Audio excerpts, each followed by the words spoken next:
Hello, sugar bears. I am very sorry that I cannot be with you, but remember, when we have big families, we have lots of things we have to do. So today we've got lots of doctor's appointments, and I just want to make sure that we continue on our math path here. So for today, we are going to jump right back into lesson 9, session 3. Remember, we're working on multiples of 10, and we're breaking numbers apart so we can actually multiply by 10. Okay, so turn in your math books to page 221, and I'm going to guide you guys through the process, and then we'll get to do a little independent practice as well. Ready? All right, 221, here we go. All right, guys, I want you to go ahead and look at the example we have on page 221. It says, Robin plants 9 rows of flowers. So remember, it's a really good idea to think about your numbers. 9 rows of flowers.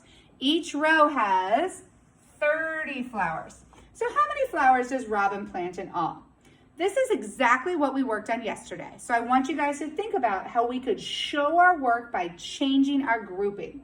First of all, we looked at this number 30. And we saw that this number 30 takes us to a new problem, 3 times 10.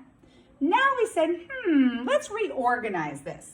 I know that I'm going to multiply my 9 times my 3 first, and my 9 times my 3 is going to give me my 27, and then I'll multiply 27 times 10.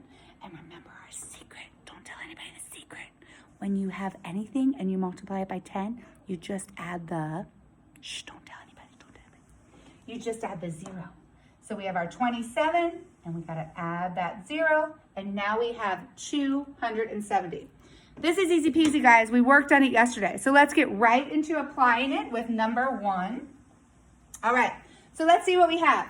It says, Manu, that's his name, drives 50 miles each day. Obviously, I know my first number is, you guys are so smart, I can hear you through the video. It's 50. So how many miles does he drive in 5 days? So 50 times 5. All right, so the first thing we have to think about is that 50, right? We want to break our 50 apart. So to break our 50 apart, we think about, I know, 10 times what equals 50?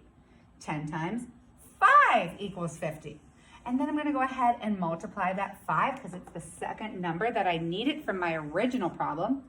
And I'm going to look here. Okay, should I do 10 times 5? Should I do 10 times my last 5? Oh, no. What should I do? Easy peasy, right? I'm going to go ahead and group my last 2 numbers, and I have 5 times 5. So easy as pie. We know when we have our 5s, 5, 10, 15, 20, 25, we count by 5s. So this is 25. I have to remember to go back and multiply my 10. And if I follow my secret formula, I just add the 0. So that means that I have 25, add the 0. And then it's 250, okay? So let's keep moving. Let's go to our next page, 222, and we're gonna do number 2. So same process. Let's think about it again. This is a really great opportunity where if you're like, man, I'm not getting this, pay attention. You can watch the video more than once. Think about the process. Think about all of the steps, and then it's going to sink in. I promise that if it's tricky right now, you will totally get it. You're smart. All right, so we know we have 6 times 90, and you know I'd like the numbers to be a little bit bigger and way more colorful. So 6 times 90. Should I change my 6 or my 90? It's a hard one. All right, well, let's try it. We know we're going to change the 90. We're going to leave our 6 alone, and we're going to change our 90. And remember, we're always thinking about a multiple of 10. So what can we multiply by 10 to get to 90? You guys know, right? Okay, good.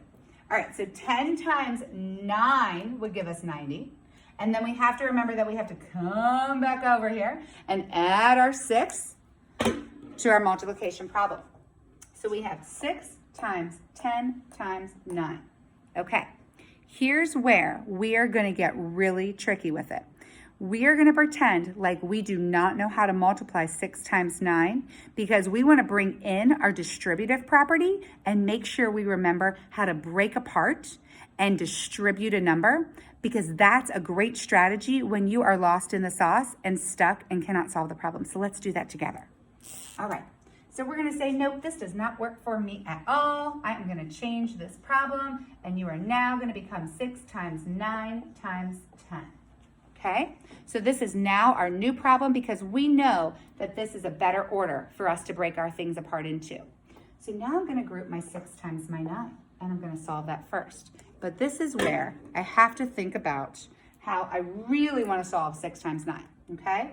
So if I wanna solve 6 times 9, and see I'm writing it in a new color, it's the next step. If I wanna solve 6 times 9, I'm gonna think, what could I break apart? How could I make these into friendly numbers? What could I do? I immediately think of something when I see that 6. I think of a 5 plus a 1. And we know that we love the number 5. So now I have a new problem, right? I'm not thinking about my 6 anymore. Now I have 5 times 9 plus 1 times 9. And remember, when I distribute, I keep something. So I kept my 9, and I'm distributing that 9 to the 5, and I'm distributing the 9 to the 1. So now let's solve our problem. I can count by 5s, easy peasy lemon squeezy, 5, 10, 15, 20, 25, 30, 35, 40, 45. So 9 times 5 is 45. And of course, I know that 1 times 9, anything times 1 is itself, right? So that's 9. And now I'm gonna come over here because I need a little bit more space because I write large. And I wanna make sure that I do my up and down. So I'm thinking about my 1s and my 10s place. I have 45 plus 9. Make sure we're lining things up correctly. And we know that 9 plus 5, guys, don't let anybody tell you you can't use your fingers. If you're like, oh, I don't know that off the top of my head, guess what? Use your fingers.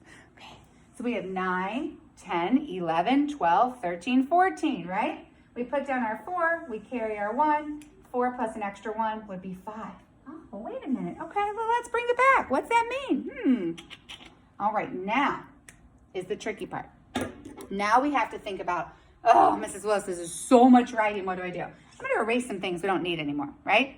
All right, so I'm going to take this off right here, and I'm going to say, I'm going to take this off right here. So now we figured out that 6 times 9 is 54.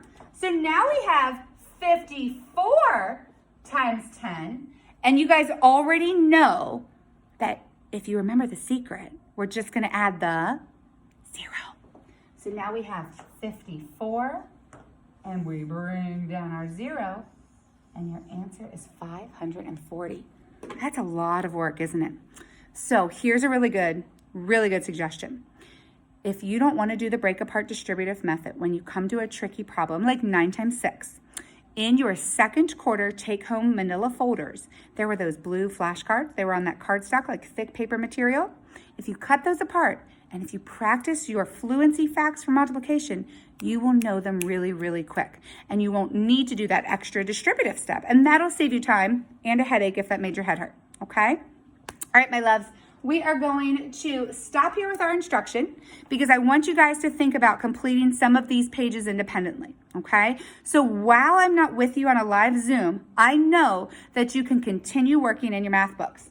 So the pages that I would like you to continue on with, and let me erase our work so we can scroll continuously. So I want you to go ahead and complete number 3.